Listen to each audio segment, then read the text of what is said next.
Hello you guys, welcome back to my channel for those of you who are returning. If you are new here visiting for the first time, thank you so much for stopping by. I'm Anita with Anita by Design, and here on my YouTube channel you will find step-by-step, very detailed sew-alongs, tutorials, and pattern reviews to help you with your sewing projects.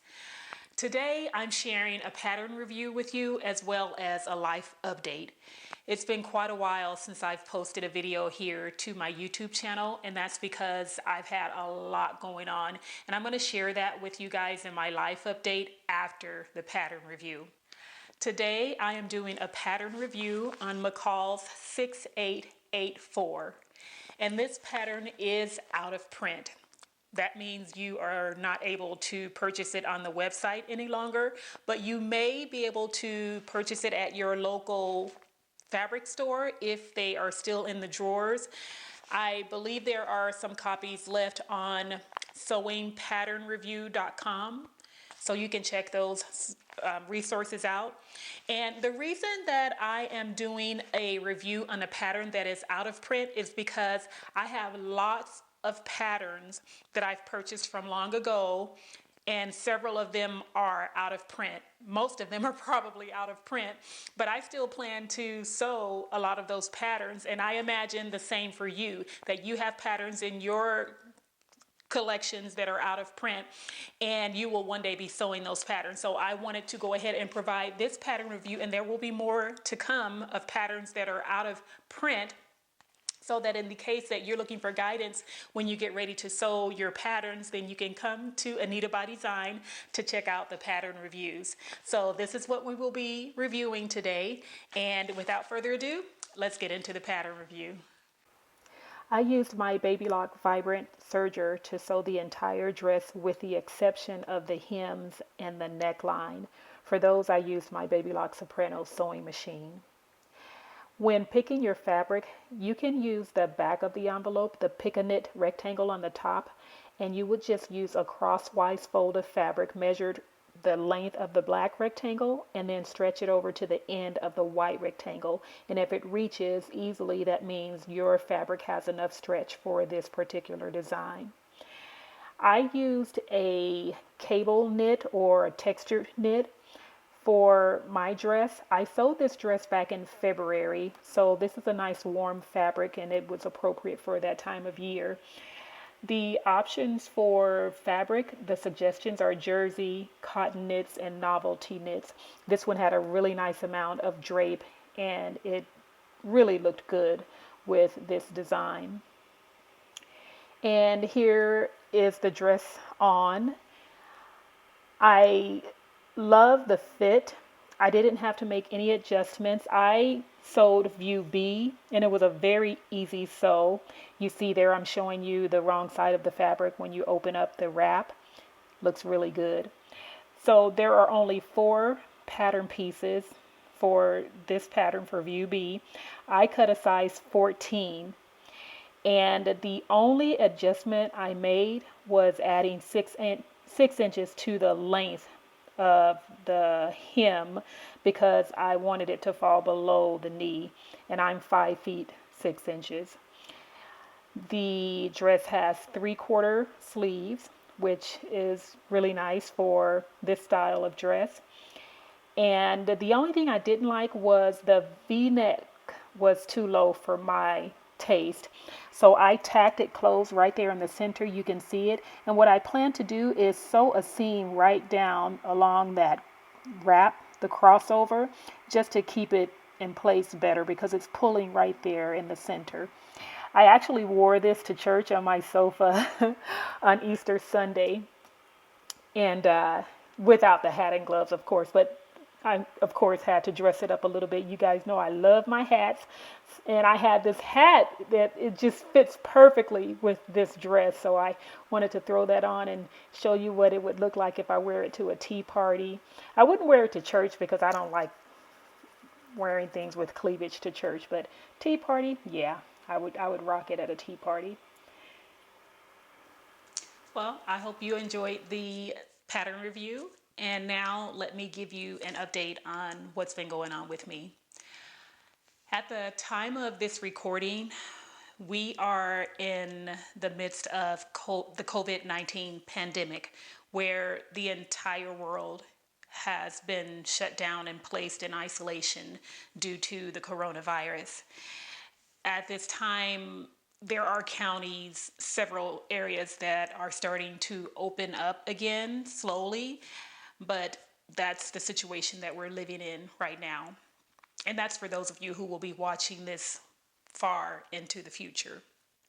And in the process of that, I am just here staying home as much as possible. I go out to do my groceries and any essential shopping or errands. Other than that, I'm here just being at home.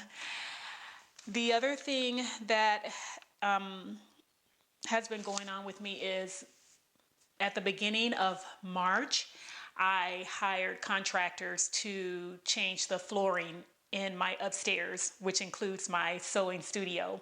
And this is something I've been wanting to do for a while. And right when I hired them, it was shortly afterwards that everything hit with coronavirus and we started to have to practice social distancing. So while they started with a full crew of people breaking out the tile and starting the tile work, they had to scale it way back to where there was only one and then two people coming into the home because of social distancing.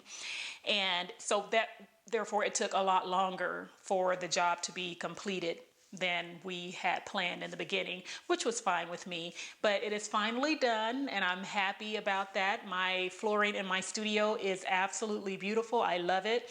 And my next step is to start decorating. I'm gonna be designing my sewing studio to make it really beautiful. And I will share that with you. I've been documenting the process, so I'm gonna do a video and post it here on YouTube. So I've been taking care of that. Then about a couple of weeks leading into April, I started feeling a little off, and I couldn't really put a finger on why, but I was feeling like I didn't want to do anything. I didn't have energy, and I wasn't sure why.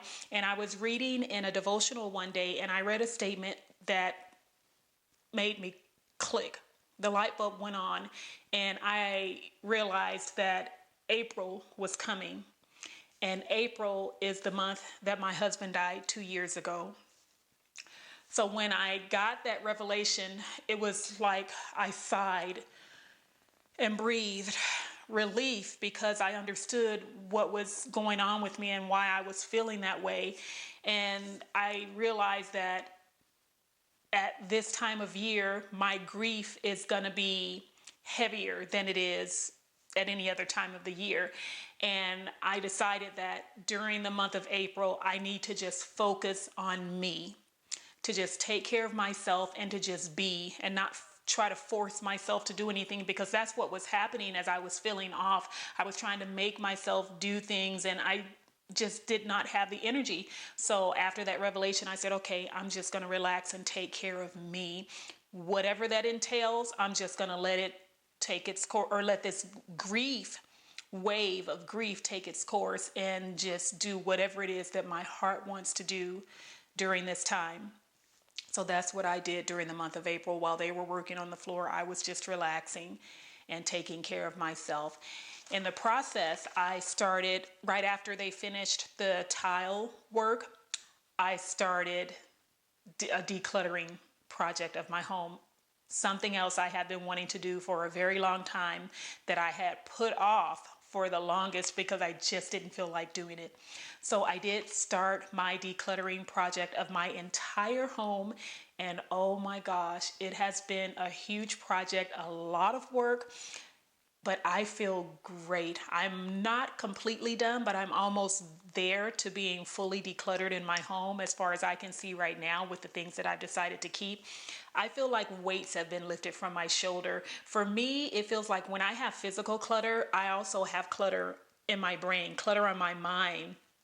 And I feel like getting rid of all of that stuff just opened me up in my mind to just want to move on and want to move forward. And that's where I am right now. I think I'm ready to just move forward with the things that I had planned to do and getting new ideas. I have an amazing project that is going on, not sewing related, and I will be sharing with you guys about that later. But anyway, yeah, just clearing all of the clutter out of my physical space has really opened my mind and given me clarity on where I'm going forward in rebuilding my life. And as part of my decluttering project, I was finally able to let my husband's clothing go. And I don't consider his clothing clutter. They were still hanging in the closet. I have not been able to let them go. And part of my healing and moving forward includes me being able to let his clothes go. So I did that. And that wasn't easy. I have thought about it in the past, and anytime I thought about letting my husband's clothes go, I just couldn't. I couldn't. And I chose not to force myself to do it. During this decluttering process, or actually before the tile work started, I took everything out of the closet because I didn't want dust getting all over everything. So I completely cleared out the rooms upstairs, and I put my husband's clothing in the closet downstairs. And my plan was to bring them back upstairs and put them back in the closet after the job was done, because I wasn't ready to let them go. So after the project was done, I didn't bring them back upstairs. I brought everything back up, but I didn't bring my husband's clothes back up. And I had a virtual yard sale and allowed my friends to come over, and I posted things I wanted to get rid of on my personal Facebook page, and most of it was just for free. I just wanted to get rid of things, and my friends, I allowed them to come over to get the things that they wanted. And my best friend Tina and her husband came, and when they were on the way, I knew it was time, because her husband Bill is the only person who I've ever considered giving my husband's clothes to, because they're the same size, same height, and my husband loved him. He had a great amount of respect and admiration for Bill, and Bill the same for Cecil.